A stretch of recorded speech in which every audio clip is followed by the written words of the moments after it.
It was past 2 when Joe, who stood at the window thinking how dreary the world looked in its winding sheet,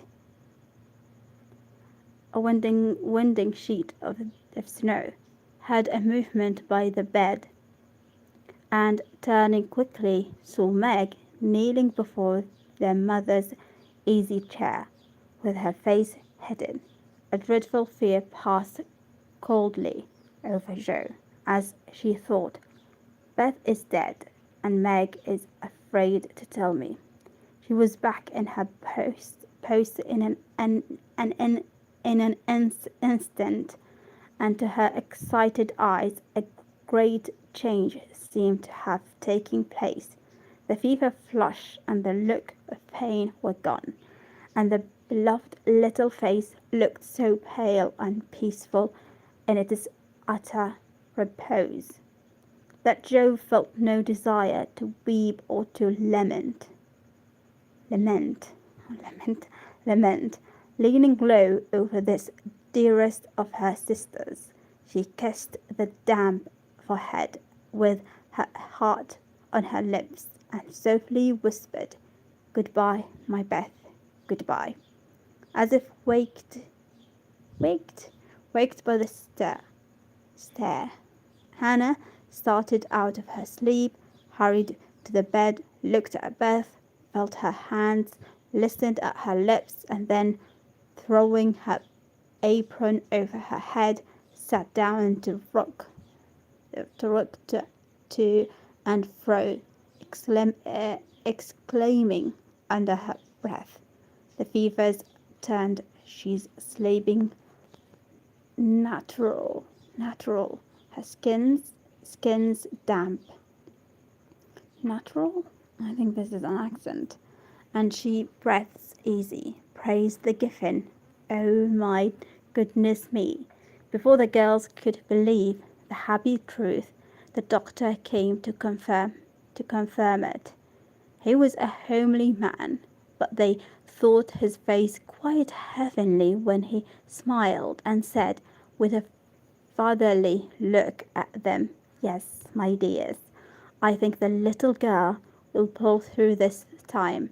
Keep the house quiet, let her sleep, and when she wakes, give her what they were to give. Neither heard,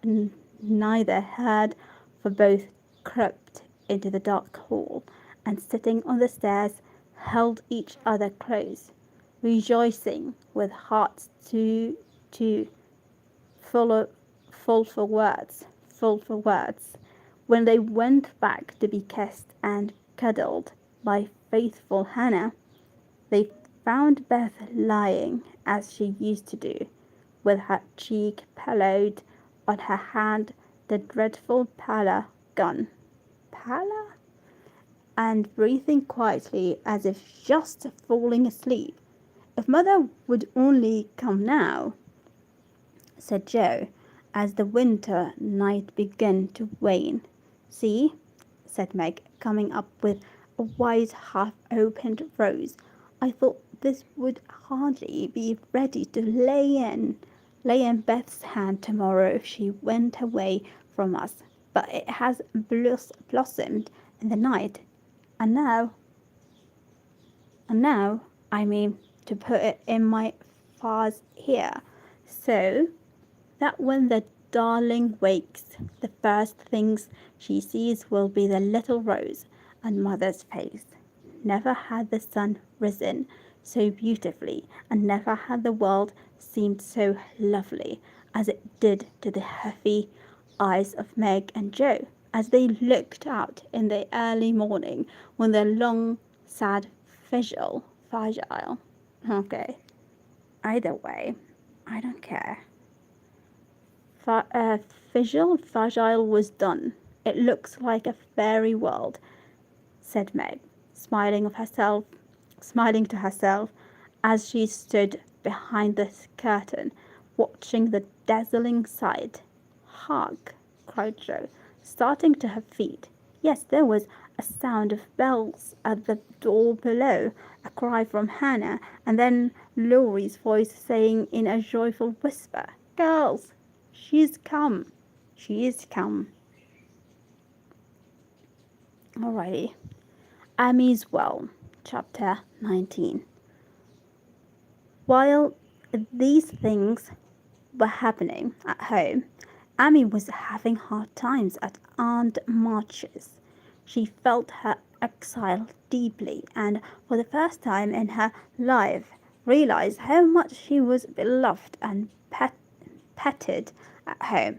Aunt March never petted anyone. She did not approve of it, but she meant to be kind, for the well-behaved little girl pleased her very much, and Aunt March had a soft place in her old heart for her nephew's children, though she didn't think proper to confess it. She really did her best to make Amy happy, but dear me, what mistakes she made.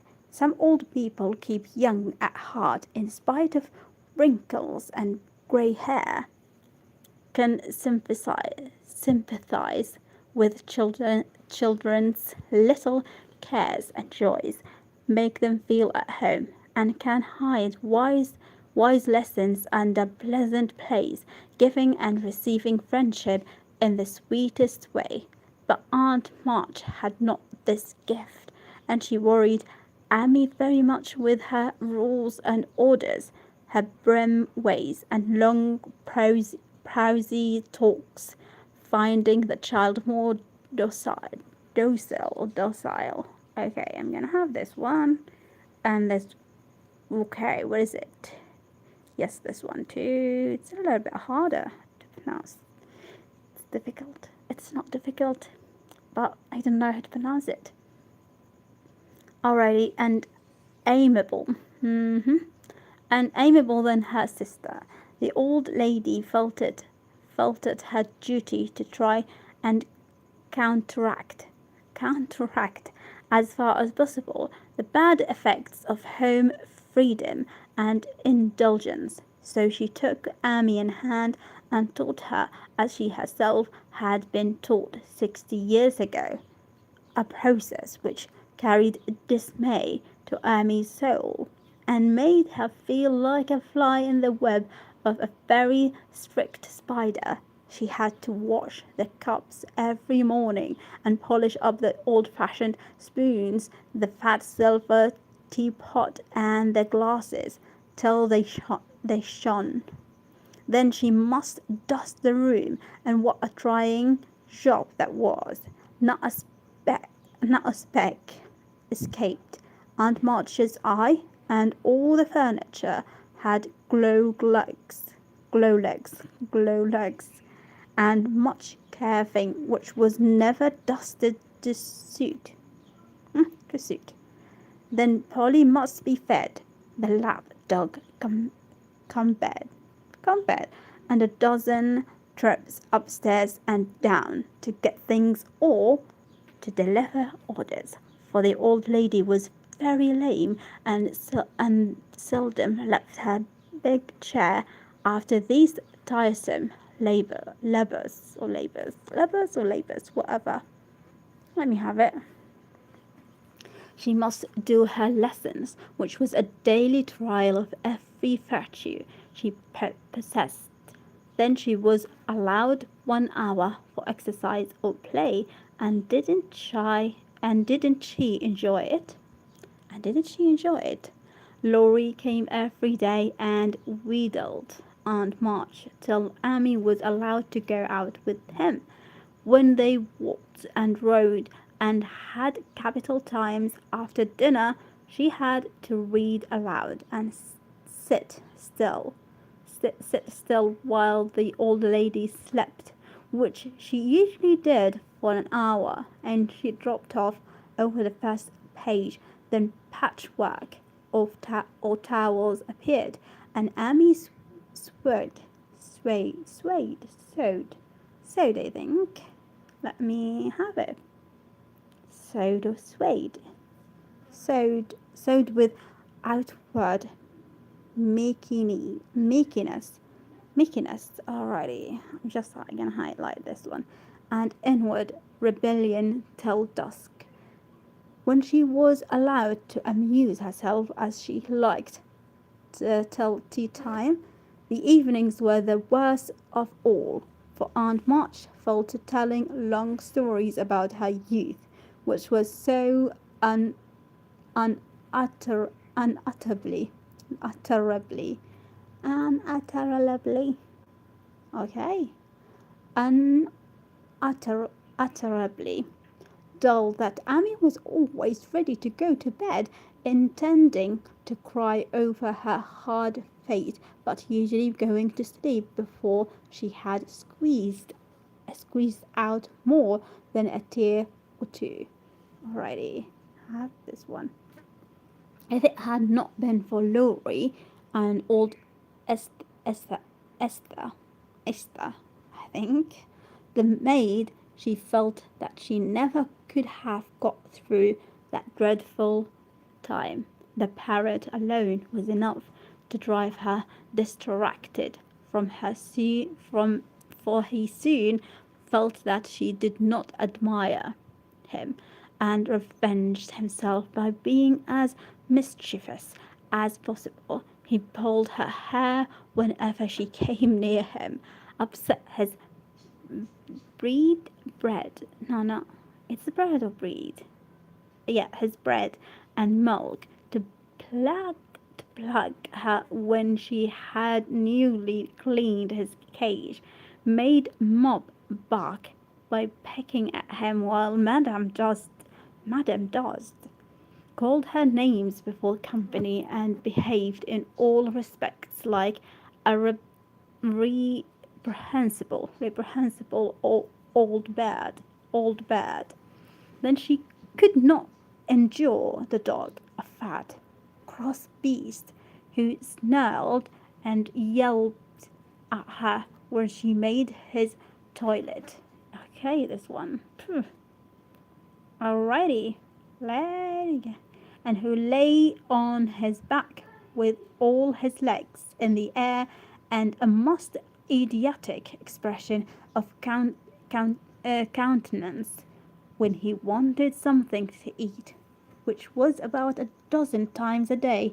The cook was bad-tempered, the old coachman deaf, and Esther, the only one who ever took any notice of the young lady. Esther, I'm gonna go for Esther. No, I'm correct. Esther was a French woman who had lived with Madame, as she called her mistress, for many years, and who rather tyrannized over the old lady, who could not get along without her. Her real name was Estelle, but Aunt March ordered her to change it, and she obeyed, on condition that she was never asked to change her religion. She took a fancy to Mademoiselle, and amused her very much with odd stories of her life in France. When Amy sat with her while she got up Madame's laces, she also allowed her to roam about the great house and examine the curious and pretty things stored away in the big wardrobes and the ancient chests. For Aunt March hoarded, hoarded like a magpie. Amy's chef delight was an Indian cabinet full of old drawers, little pigeonhole, and secret places in which were kept all sorts of ornaments, some precious, some merely curious, all more or less antique. To examine and arrange these things gave Amy great satisfaction, especially the shawl cases, in which on velvet cushions reposed the ornaments which had adorned a valley 40 years ago. There was the garnet set which Aunt March wore when she came out, the pearls her father gave her on her wedding day, her lover's diamonds, the jet mourning rings and pines, and peculiar lockets with portraits of dead friends, and weeping willows made of hair inside the baby bracelets her own little daughter had worn, Uncle March's big watch with the red seal so many childish hands had played with, and in a box all by itself lay Aunt March.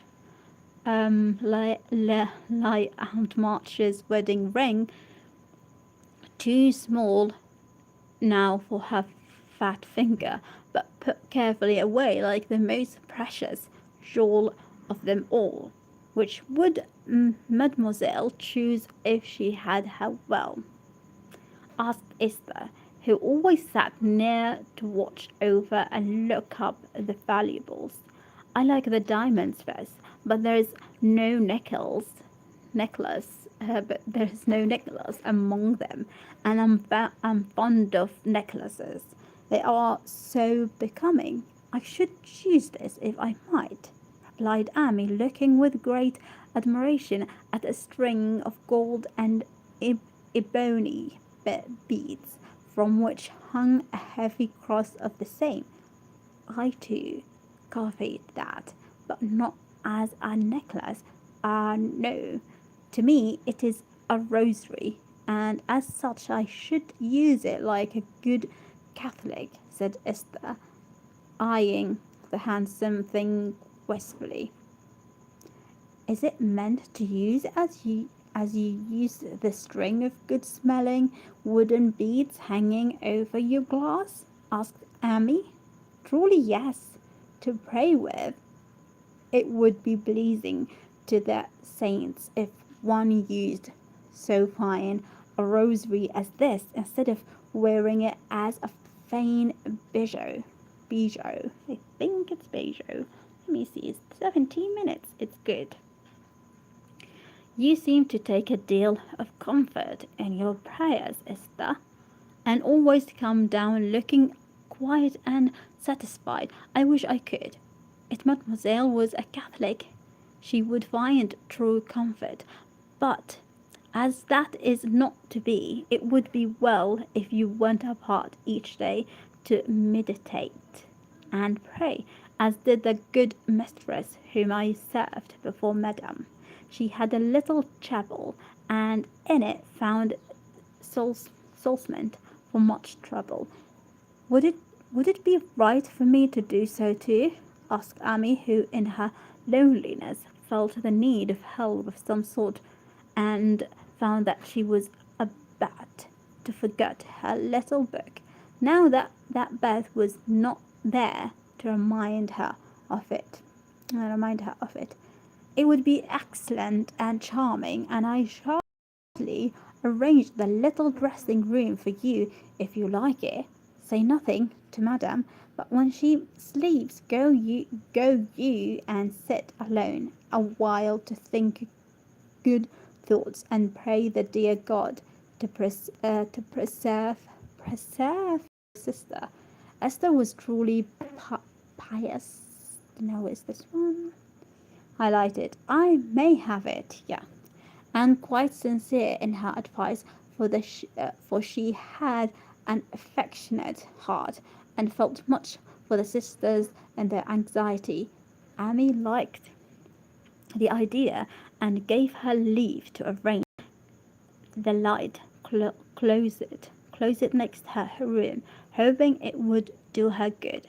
I wish I knew where all these pretty things would go when Aunt March dies, she said, as she slowly replaced the shining rosary and shut the jewel cases one by one. To you and your sisters, I knew it. Madame confides in me. I witnessed her well, and it is to be so, whispered Esther, smiling. How nice, but I wish she'd let us have them now. Crust destination is not agreeable, observed Amy, taking a last look at the diamonds. It is too soon yet for the young ladies to wear these things. The first one who's affianced will have the pearls. Madame has said it, and I have a fancy that the little turquoise ring will be given to you when you go, for Madame approves your good behaviour and charming manners. Do you think so? Oh, I'll be a lamb if I can only have that lovely ring. It is ever so much prettier than Kitty Bryant's. I do like Aunt much after all, and Amy tried on the blue ring with a delightful face and a firm resolve to earn it.